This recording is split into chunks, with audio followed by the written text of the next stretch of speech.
Agora vocês podem se sentar. Deus abençoe vocês. Aleluia. Que igreja bonita, né? Aleluia. Graças a Deus. Quer ver pastor feliz? É a igreja cheia.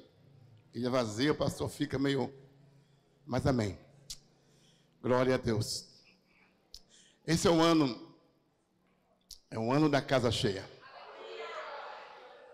Põe Deuteronômio capítulo 6, versículo 11. Não é o tema da mensagem desta noite, mas eu quero falar algo aqui.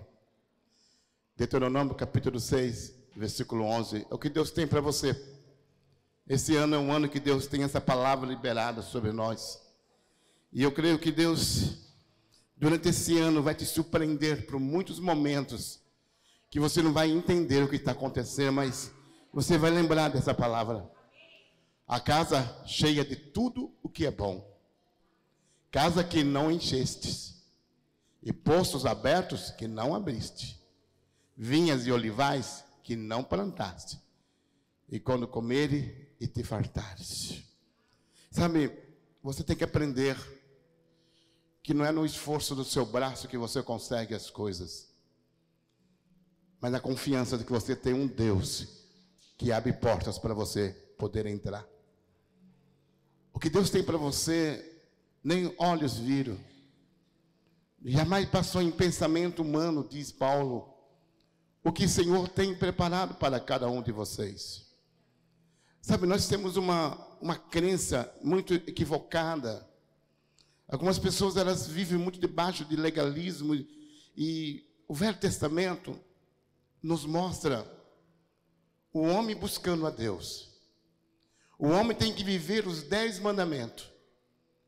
E tudo que o homem fez para chegar a Deus, ele não conseguiu. Passou anos e mais anos, o homem não consegue chegar a Deus. Muitos homens passaram nessa terra, homens que essa terra não era digna deles, homens santos, um coração voltado para Deus, e eles se esforçaram tanto para chegar a Deus, mas eles não conseguiam, porque quando você quebra um dos mandamentos, você quebrou todas as leis. Mas um dia chegou um homem chamado Jesus, e a Bíblia diz que o céu se rasgou, e Deus veio em direção ao homem. Sabe, hoje não é um homem que vai a Deus, é Deus que vai a você. O bom pastor buscou a centésima ovelha. A centésima ovelha estava perdida, e o pastor foi buscá-la, e a trouxe no colo. O pastor colocou ela no colo, por quê?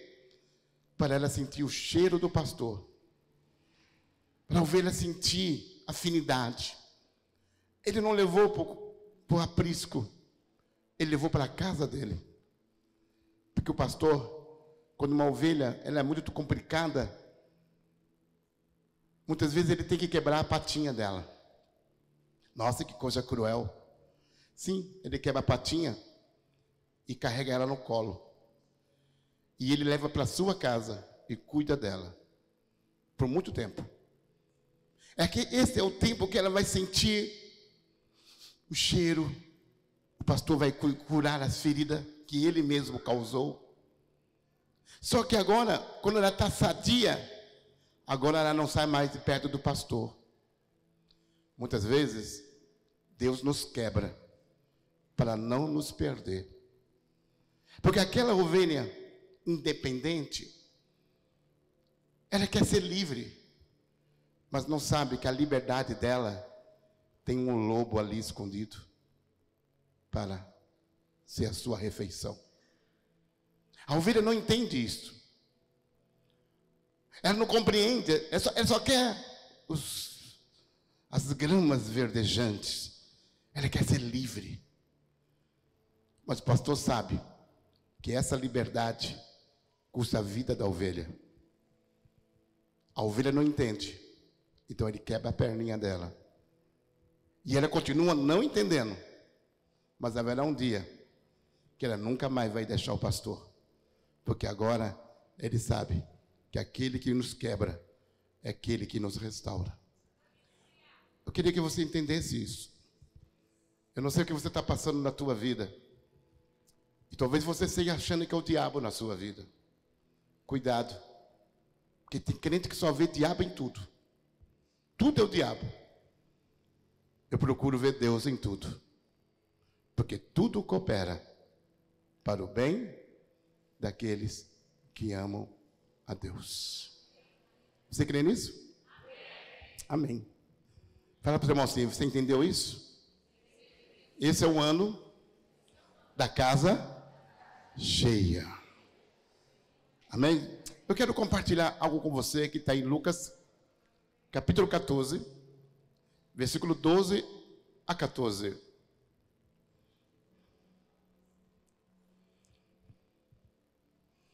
Diz também ao que havia convidado: quando deres um jantar ou uma ceia, não convide os teus amigos e nem teus irmãos, nem teus parentes, nem vizinhos ricos, para não suceder que eles, por sua vez, te convidem e seja recompensado. 13. Antes, ao darem o banquete, convida quem? Os pobres, os aleijados e os coxos e os cegos. Pastor, o que Deus tem contra a minha família? O que Deus tem contra a minha família? Eu vou fazer uma festa e não vão chamar as pessoas que eu mais amo? Não, não é isso que ele está falando. Jesus, ele empregou aqui uma hipérbole.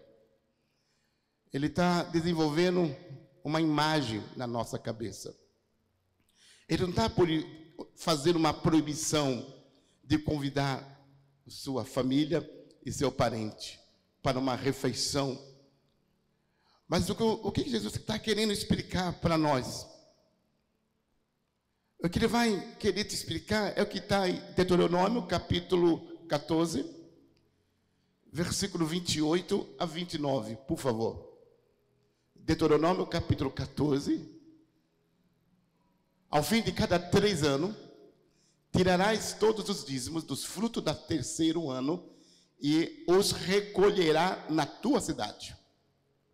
Então virão os levitas, pois não tem parte nessa herança contigo, o estrangeiro, o órfão e a viúva, que estão dentro da tua cidade, e comerão e se fartarão, para que o Senhor teu Deus te abençoe em todas as obras que as tuas mãos fizerem. Sabe, havia uma lei que Deus deu, que cada ciclo, tudo que fosse colhido, você não deveria colher, mas deixar lá, para que puder ou levar e distribuir para os pobres, para aqueles que têm problemas de saúde, aqueles que não podiam trabalhar, não podiam conquistar, não podiam realizar, pessoas que não podiam retribuir o favor. O que Jesus está dizendo aqui nesse texto de Lucas é que quando você faz algo para a sua família, você necessariamente ela vai te recompensar. Por exemplo, o Jerry está aqui, eu peço para ele pegar um copo de água para mim, e ele vai lá, ele pega um copo de água, e aí ele me traz, eu digo, obrigado. E ele fala, amém. A palavra obrigado está dizendo assim, eu sou obrigado a cumprir o favor que ele me deu. Eu vou retribuir. Obrigado. Não por isso. Quando você fala isso, você está desobrigando a pessoa de retribuir a você o favor que você fez. Então, muitas vezes você fala obrigado, mas nem sabe o que quer dizer. Por que você fala obrigado? E muitas vezes você reclama das pessoas, mas você mesmo desobrigou a pessoa. Obrigado. Não por isso. Não por isso. Você desobrigou a pessoa. Está dizendo assim, você não me deve nada. Mas quando você faz um aniversário, um casamento, alguma coisa na sua família, e você convida os seus amigos e os seus parentes, eles vão na sua casa. Mas quando eles fizerem mesmo que eles não queiram te convidar, eles vão dizer assim: ah, fica chato, né? Ele convidou a gente. Eu não quero convidar ele não, mas ele convidou a gente. Vamos politicamente correto. Vamos convidá-lo. O que o Senhor está dizendo é que essas pessoas, elas não têm como retribuir. Elas não têm como retribuir. São pessoas que não têm recurso. São pessoas que suas famílias estão destruídas. Pessoas que estão no fundo do poço. A Bíblia diz em Isaías 55, versículo 1 ao 3, por favor. Isaías 55, do versículo 1 ao 3.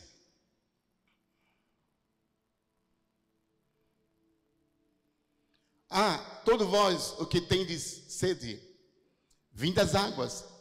E vós, o que não tendes dinheiro, vinde comprai e comei. Sim, vinde, comprai, sem dinheiro, sem preço, vinho e leite. Porque gastai o dinheiro naquilo que não é pão e o vosso suor naquilo que não satisfaz?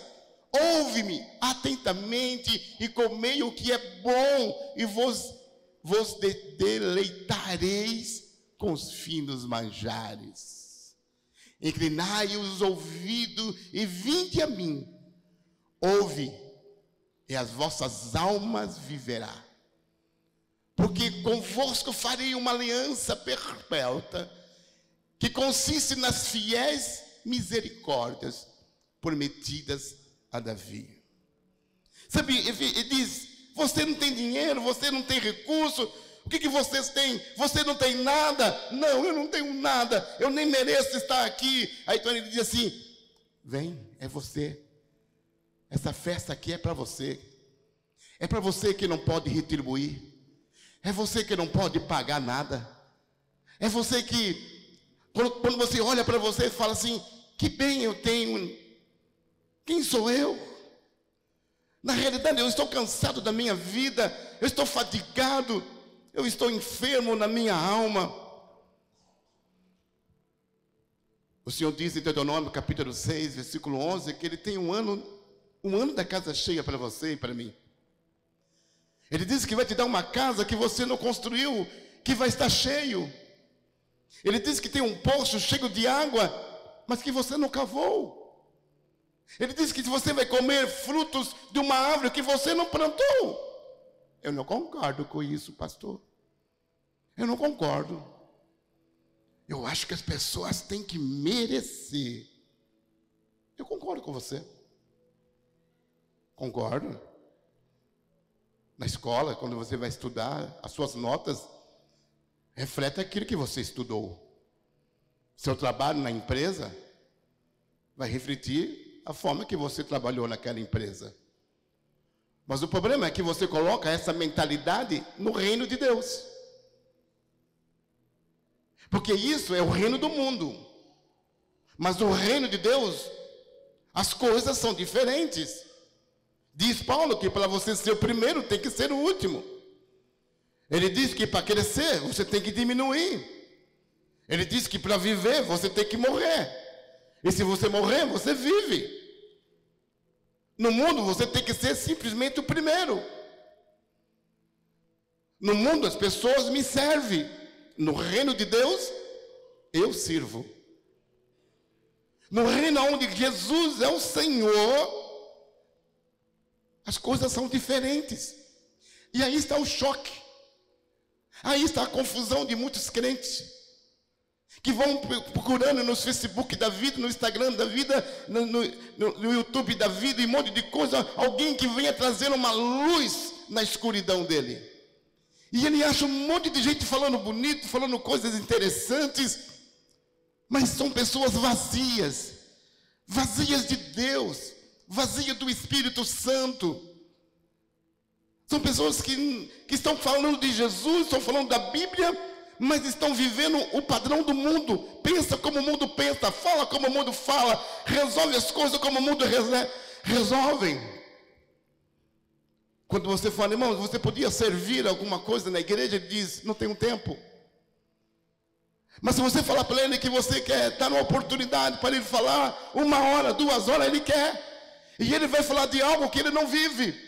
Vai falar de algo que ele leu, que ele ouviu não sei aonde. E ele vai falar bonito. As pessoas vão chorar.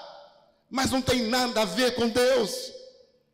Porque falta a vida de Deus. A vida de Deus. Um dia havia uma mulher lá em Belém. E a vida de Deus veio sobre Maria.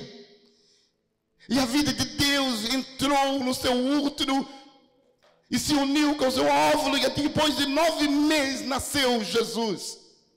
A vida de Deus entrou em Maria. E da mesma forma, hoje, a vida de Deus precisa entrar na igreja. A vida de Deus precisa entrar na sua casa. A vida de Deus precisa entrar no seu casamento. Você precisa parar de querer merecer as coisas de Deus, porque você não merece nada de Deus. Jesus morreu na cruz para aqueles que não podiam fazer nada. Ele diz: vinde e comprai sem dinheiro. Versículo 3, por favor, está aqui. Inclinai os ouvidos. Quer dizer, ouça. Israel, ouça-me. E hoje, como pastor dessa igreja, eu digo: Igreja Batista Fonte, ouça. Abre os seus ouvidos, não esse. Paulo diz que o coração tem ouvido. Começa a ouvir pelo ouvido do Espírito. Sabe, ouça o que Deus está falando contigo. Sabe, você não pode simplesmente gostar de uma mensagem de um pastor. Nossa, a mensagem foi muito bonita, sim, mas o que ela produziu na tua vida? Não sei, mas foi bonita. Não, a mensagem não precisa ser bonita. Ela precisa ter vida. Ela precisa entrar no teu coração. Ela precisa trazer mudança na tua mentalidade, no teu casamento, na vida dos teus filhos, na vida da tua família. A vida de Deus precisa. E como começa isso? Quando você ouve, Romanos 10:17 diz que a fé vem pelo ouvir. Quando você começa a ouvir o Evangelho começa a entrar dentro do teu coração. E o Evangelho, quando começa a entrar, ela começa a mudar a sua vida. Sabe, você começa a ver Deus te dando capacidade para fazer algo tão difícil como perdoar. Perdoar é divino. Se você não perdoa, diz Mateus que Deus não ouve a sua oração. Você precisa perdoar. Perdoar não é esquecer. Eu tenho uma cicatriz de 13 pontos aqui na minha mão, que eu cortei com prego, há uns 30 anos atrás. A cicatriz está aqui, não a dor. A dor não. Cicatrizou. Pastor, mas eu não consigo. É para você essa palavra. É para aqueles que não conseguem. É para aqueles que conseguiram entender que eu sou miserável, pobre e nu. E que preciso desesperadamente de Deus. É para essas pessoas que estão cansadas. É para essas pessoas que estão com a sua alma cansada. Cansada de perder. Deus está me falando que tem pessoas aqui que estão cansadas de perder. Você é tão jovem. E você está com um vazio tão grande dentro de você. E Deus está falando comigo que trouxe você aqui esta noite. Para dizer a você que você está cansada. E que você não sabe mais o que fazer da sua vida. Mas se você entregar a sua vida para Jesus hoje, Ele vai entrar com a vida de Deus dentro do seu espírito. E vai começar a sair um rio de água viva. E você então vai começar a saber como é emocionante viver a vida com Deus. Viver a vida com Deus é a coisa mais maravilhosa. Mas uma das primeiras coisas é ouvir. Vinde, ouvindo, e vinde a mim. Você ouve e você vai. Você está ouvindo Deus falar essa noite com você? Deus está falando, você está me ouvindo? Segundo ponto é, então vá. Vá a Ele. Ele disse assim, vocês não vão colher nada. Tudo que vocês escolherem, leve para a cidade. Essas pessoas aqui, ó, que são aleijados, cegos, surdos, leprosos, doentes, pessoas excluídas. Essas pessoas aqui, vocês desprezaram, mas eu não desprezo. Eles vão comer. Vão ter casas que não construíram. Vão comer de árvores que não plantaram. Vão beber de um poço que não cavaram. Então você precisa crer nisto. O problema é quando a religião começa a embutir na cabeça de crente um monte de livrinho, de regrinha. Um monte de regra que ele mesmo não consegue cumprir, mas ele põe para os outros. Porque é gostoso, é bonito ficar falando de regra. Mas na vida não funciona. Por quê? Porque Jesus veio, morreu na cruz do Calvário e ele disse que rasgou o véu de cima a baixo. E hoje não há mais separação. Cristo habita em mim. Cristo habita em mim. Eu sou igreja. Cristo habita em mim, habita em você. Se você aceitou Jesus, o Espírito Santo está dentro de você. E se você orar nesta noite, coisas tremendas vão começar a acontecer na sua vida. Pastor, mas será que Deus vai me ouvir? Você está aqui porque Deus te trouxe. Você está aqui porque Deus te encontrou. Você olha para a sua própria vida e você dá uma nota muito ruim. Mas quando Deus olha para a tua vida, Ele dá uma nota da cruz. Que foi o preço mais alto que podia se pagar por uma pessoa como eu e como você. Então, quando você olha para a cruz, você descobre o valor que você tem. Você é importante para Deus. Não porque você é a maravilha do mundo, não. É porque simplesmente Deus amou você. Mas mesmo te amando, Ele não vai impedir as pessoas de irem para o inferno. Sabe, Deus ama, mas Deus não impede as pessoas de irem para o inferno. Mas Deus coloca no meio do caminho, do caminho para o inferno. Deus coloca homens, mulheres, pastores, missionários, obreiros, líderes de células, um monte de coisa, dizendo, o caminho é para lá, o caminho é para lá. E muitos aqui, de noite, têm sonhos, porque Deus está falando com você. Muitos de vocês aqui, quando você está ouvindo uma música, um louvor, no seu rádio, no seu celular, de repente tem uma música que pula, e você começa a chorar sozinha e sozinho. Por quê? Por que isso tem acontecido? Porque Deus está falando com você. Deus está falando contigo. Tinha uma moça, e ela era muito baladeira.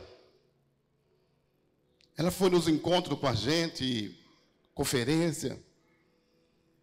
E eu orava muito por ela. Essa moça era muito vazia, era uma moça bonita, imagina uma moça bonita, mas ela era muito vazia de Deus. E nós começamos a orar, e ela também começou a orar, mas ela se afastou, e ela foi com os amigos para a balada, como de costume. E ela estava num barzinho, já era de madrugada. E ela sentiu, no meio daquela bagunça, daquelas músicas, dos amigos tomando um monte de coisas, e ela bebendo também, mas ela sentiu algo tão estranho, uma tristeza. Ela sentiu um vazio tão grande. Aí ela viu um rapazinho no canto da mesa, sozinho. E ela sentou perto dele e falou, tá tudo bem? Ele falou, tá. Ele falou, você está sentindo o que eu estou sentindo? Ele falou assim, o quê? Que nós estamos no lugar errado? Ele começou a chorar. Ele também tinha passado pela igreja e falou, sim, aqui não é o meu lugar. Os dois saíram de lá. Naquela época ela voltou para a igreja e continuou com a gente um bom tempo. Não precisou o pastor apontar o dedo para ela, condenar ela, dizer um monte de coisa para ela. Não, não precisou. Só precisou orar. Só precisou conversar. Só precisou falar assim: Espírito Santo, faça que ela ouça. E ela ouviu. E na hora certa, e no tempo certo, aquela menina se entregou para Deus. Quero dizer para você que é importante ouvir. Talvez você não goste do que você está ouvindo. Alguns remédios, elas são ruins para chuchu. A minha esposa tem um hábito de, quando fica ruim de estômago, pegar boldo. Gente, aquilo é ruim demais. Ela acerta o boldo no copo. Um dia ela fez isso comigo. Toma, vai ficar bom. Quase vomitei, desculpa, a alma. Mas não é que o negócio é bom? E um dia eu estava tão ruim, mas tão ruim, né, bem? Que eu mesmo fui lá. Eu não gosto de nada amargo. Eu odeio tudo que é amargo. Giló, tudo que é amargo eu não gosto. Mas há momentos nas nossas vidas que quando a coisa está ruim, você não lembra do doce. Você lembra do amargo. Você lembra da verdade. Conhecerei a verdade? A verdade vos libertará. É igual filho. Quando tudo está bom, é os amigos. Quando o negócio esquenta, fica feio o negócio, de quem que os filhos lembram? Dos pais.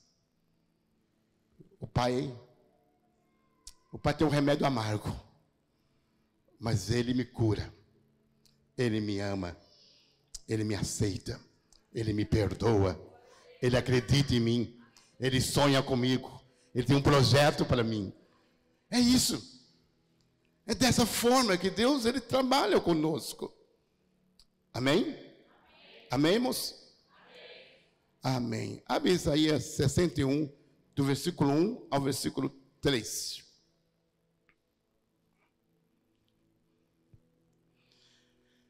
Versículo 1. O Espírito do Senhor Deus está sobre mim, porque o Senhor me ungiu para pregar boas novas aos quebrantados, e enviou-me a curar os quebrantados de coração, e proclamar libertação ao cativo, e pôr em liberdade os algemados. Apregoar o ano aceitável do Senhor, e dia da vingança do nosso Deus, e consolar todos que choram.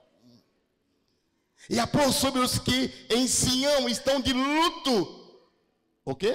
Uma coroa em vez de cinza, óleo de alegria em vez de pranto, veste de louvor em vez de espírito angustiado, a fim de que se chame carvalho de justiça, plantado pelo Senhor para a sua glória. Aleluia, aleluia, aleluia. Sabe o que Deus está dizendo em Lucas? Sabe, quando fizer um banquete, não chame a sua família, porque que glória vai ter? Eles vão te pagar. Sabe qual é a glória? Sabe qual é a glória? É você ser perdoado por Deus e nunca poder pagar a Deus. Sabe qual é a glória? É você receber tudo de Deus e você não precisar pagar nada. É simplesmente desfrutar dele. Isso é a glória dele. A glória de Deus é você desfrutar. Sabe, eu tenho 2 filhos e quando eu dava presente para eles, eu ficava feliz de ver os meus filhos brincar. Eu nunca vi um filho falar assim: pai, quanto que eu tenho que pagar para o senhor? Pai, o senhor me deu um carrinho, um videogame, e quanto ficou? Algum pai pode me dizer se alguma vez o seu filho falou isso? Pai, Tiago, seu filho falou isso para você? Custou quanto? Jaiane, quanto ficou a festa, mamãe? Mamãe, quando eu crescer, eu vou pagar todas as festas que a senhora me deu. Alguém falou isso? O que eles fazem? Desfrutam. Desfrutam de algo que eles não trabalharam, que eles não conquistaram.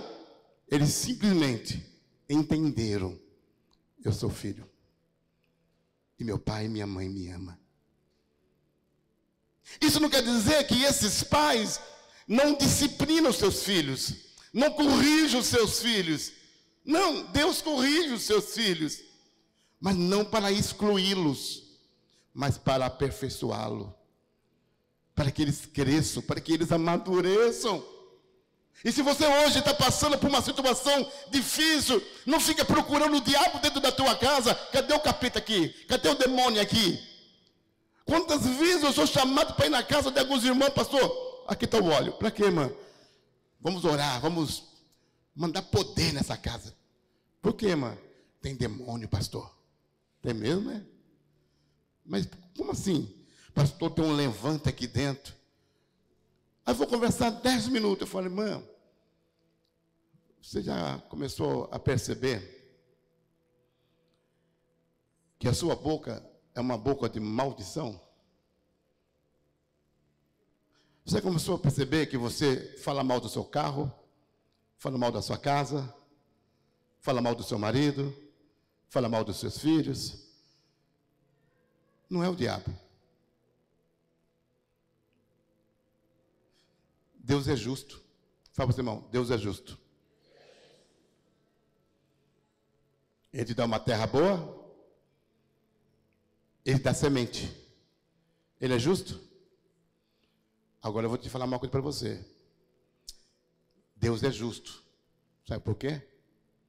Tudo que você plantar, você vai colher. Muitas vezes não é o diabo. Foi aquilo que você plantou. E Deus é justo. Eu e você precisa aprender a lei da semeadura.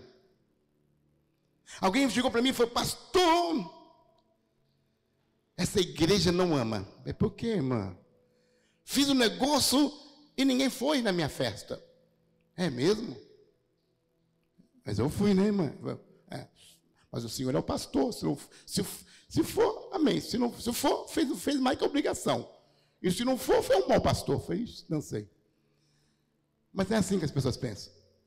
Eu falei, não, filha, mas você me diga uma coisa. Qual foi a vez que você foi no aniversário de alguém da igreja? Ah, pastor, eu não tenho tempo para essas coisas. Não, mas no casamento. E no velório? Ai, pastor, tenho medo, pastor. Tem mesmo? Tu vai morar lá um dia. Não tem que ter medo, vai morar um dia lá. Não, pastor, você não está entendendo. É você que não está entendendo. Você quer ter amigos? Procure para o seu irmão, você quer ter amigos?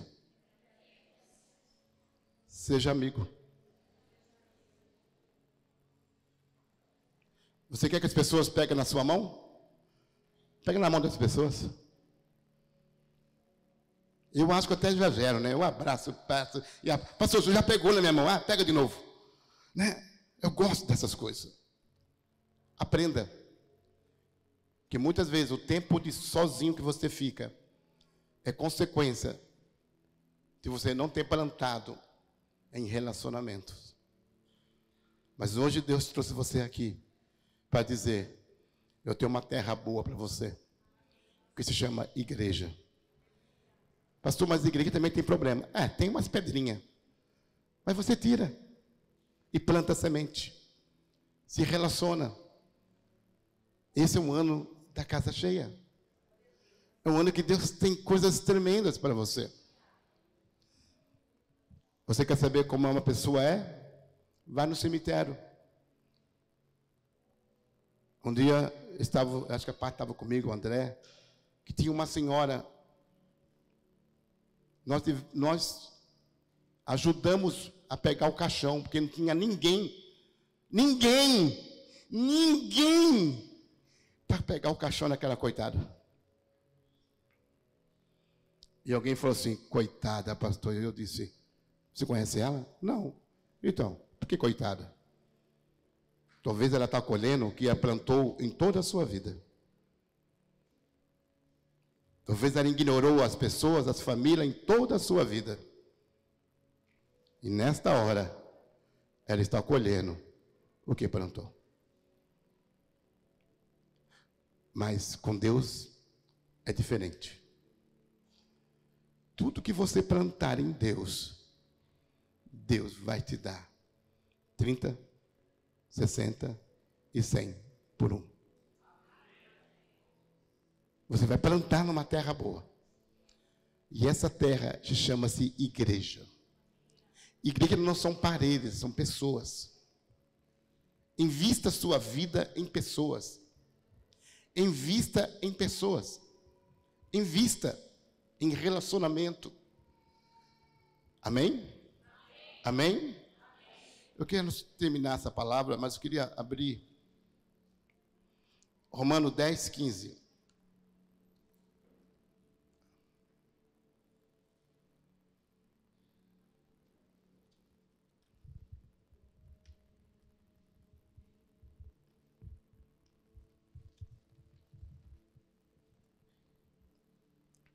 Como pregarão se não forem enviados? Como está escrito, quão formosos são os pés do que anuncia as coisas boas. As coisas boas. Olha para o seu pé. Seu pé é bonito? Seu pé é bonito? Sim ou não? Sim não, a cara que vocês fizeram aí está meio esquisito. Ó. Como pregarão se não forem enviados? E como está escrito, quão formosos são os pés? Todo aquele que anuncia o evangelho tem um pé bonito. Olha para o pé do seu irmão. Se não for bonito, pode falar para ele, ó, você não está falando de Jesus para os outros. Você não está falando de Jesus. Vai gastar em manicure, pedicure, vai gastar muito dinheiro e não vai ficar bom. Mas se você começar nesse ano a falar de Jesus, pelo menos por uma pessoa, nem manicure, pedicure vai pôr a mão no seu pé mais. Eu não vou estragar esse pé, está tão lindo, está tão formoso. Querido, existem umas pessoas que estão amarrados, algemados, presos. E Deus se preocupa com elas, dizendo, olha, essas pessoas, deixem para elas. Eu reservei mantimento, comida, eu reservei uma água para matar a sede deles. Eu amo essas pessoas. Para de ficar preocupado só com a sua família, porque eles podem retribuir, não tem nada a ver. Pode retribuir? Pode, mas você não está fazendo nada para o reino. Você está fazendo é para você mesmo. Você não está semeando, você simplesmente está vivendo a vida. Mas quando você sai do seu quadradinho e começa a se importar com o próximo, aí faz a diferença, porque é o amor de Deus, é o amor sem querer nada em troca. Simplesmente eu amo, simplesmente eu faço, simplesmente eu prego, simplesmente eu ensino. E qual é a garantia? Nenhuma. Eu não tenho garantia de sucesso, eu não tenho garantia de que vou ter dinheiro. Faz 40 e poucos anos que eu estou no ministério e até hoje não fiquei rico. Não fiquei rico. E quem me conhece sabe que eu estou falando a verdade. Eu não sou um pastor rico, não. Mas eu sempre aprendi que dar é melhor que receber. Dar é melhor do que receber. Dar é melhor que receber. Sabe? Haverá um dia na sua vida que você vai olhar e vai falar assim, por que eu briguei tanto por essas coisas? Haverá um dia na sua vida que você vai perceber que você brigou por coisas fúteis. Você perdeu as melhores oportunidades da sua vida. Eu fui para Belo Horizonte. Eu, minha família, meu sobrinho casou em Belo Horizonte no sábado. Na quinta-feira, eu não dormi porque saí de casa às 5 da manhã. 3 da manhã eu saí de casa para pegar um avião às 6 da manhã.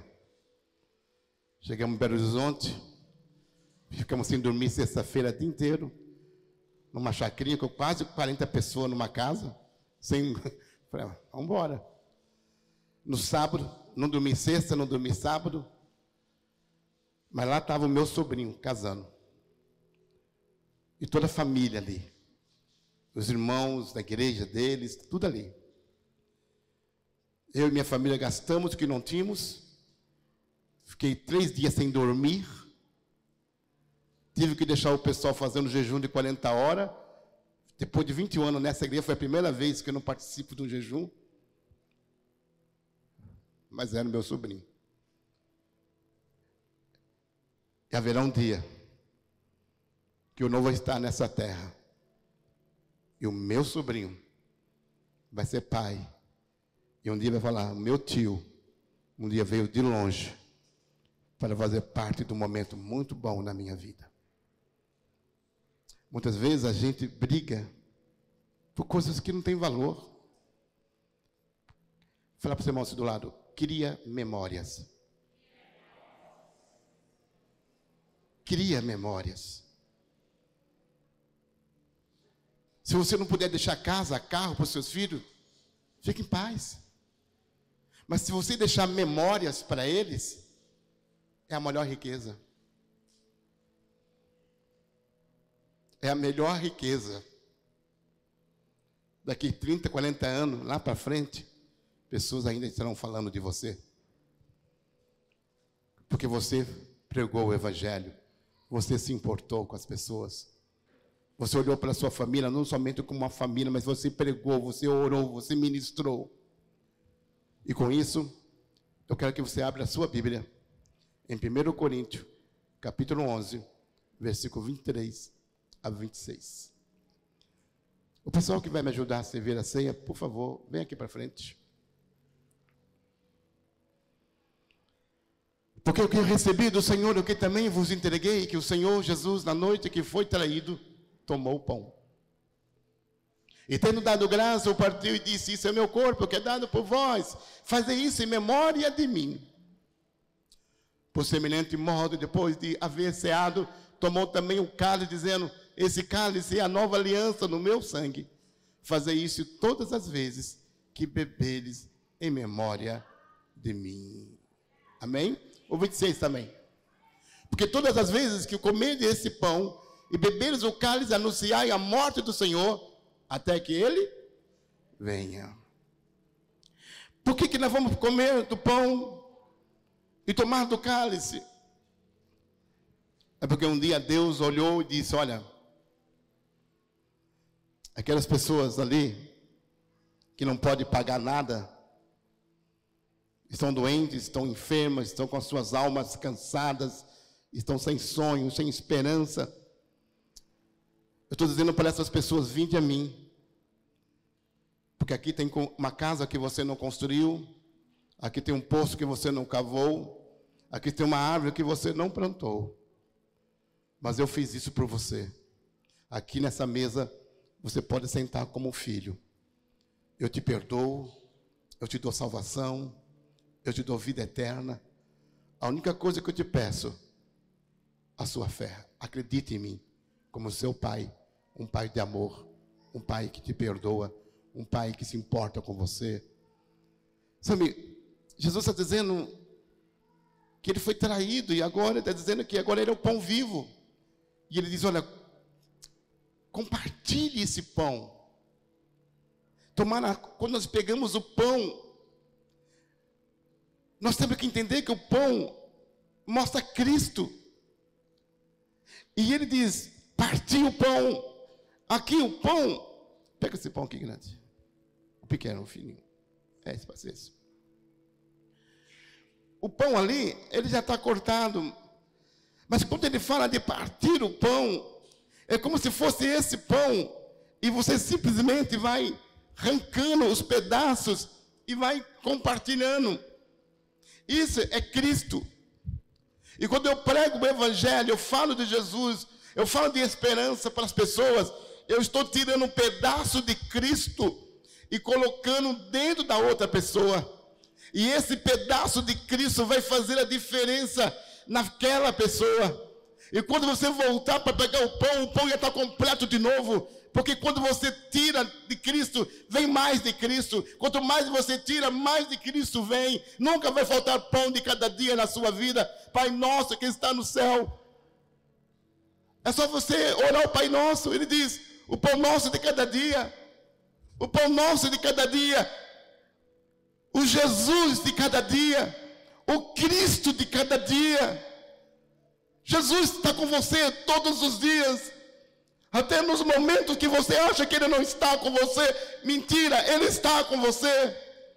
Até quando você faz a maiores besteiras na sua vida, até quando você fala aquilo que não devia falar e pensa aquilo que não devia pensar, mesmo você fazendo tudo isso, o pão nosso de cada dia estará com você todos os dias.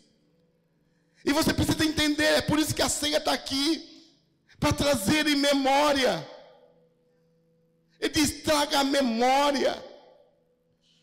E quando ele fala para pegar no cálice, o cálice ele diz assim, porque todas as vezes que comer esse pão e beber o cálice, anunciai a morte do Senhor. Queridos, nós aqui tivemos um tempo de louvor poderoso. Mas naquela época, para se chamar as pessoas para adorar, tocava o chofar. O chofar é feito com o chifre do carneiro. Quando se toca o chofar, você está anunciando: um cordeiro morreu, para que hoje eu pudesse ter um instrumento, que eu pudesse adorar a Deus. Hoje, nós adoramos a Deus Pai, porque temos um chofar, que é Jesus Cristo. Para ter chofar, o cordeiro teve que morrer. O cordeiro morreu.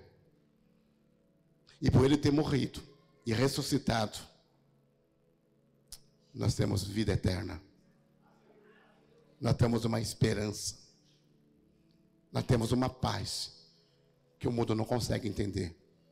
Mas nós temos, e ninguém pode roubar essa paz. E ele diz para mim e para você hoje: anunciai a morte do Senhor.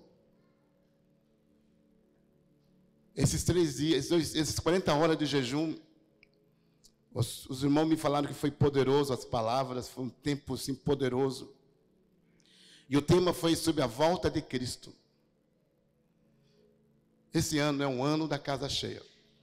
É um ano que a gente vai falar do Senhor Jesus pela nossa família, nossos colegas de trabalho, na nossa faculdade, lá na sua empresa. Você vai compartilhar de Jesus. Você não vai falar de teologia. Você não vai falar qual que é a igreja certa. Qual que é a igreja que é certa? Eu nem respondo essa pergunta. Eu não gosto de debate, eu não gosto de discussão, porque eu acho que Paulo diz que isso é besteira. Não. Não é quem é o certo. Jesus é a verdade. Ele é o caminho. E Ele é a vida. Nós vamos orar. Nós vamos distribuir o cálice.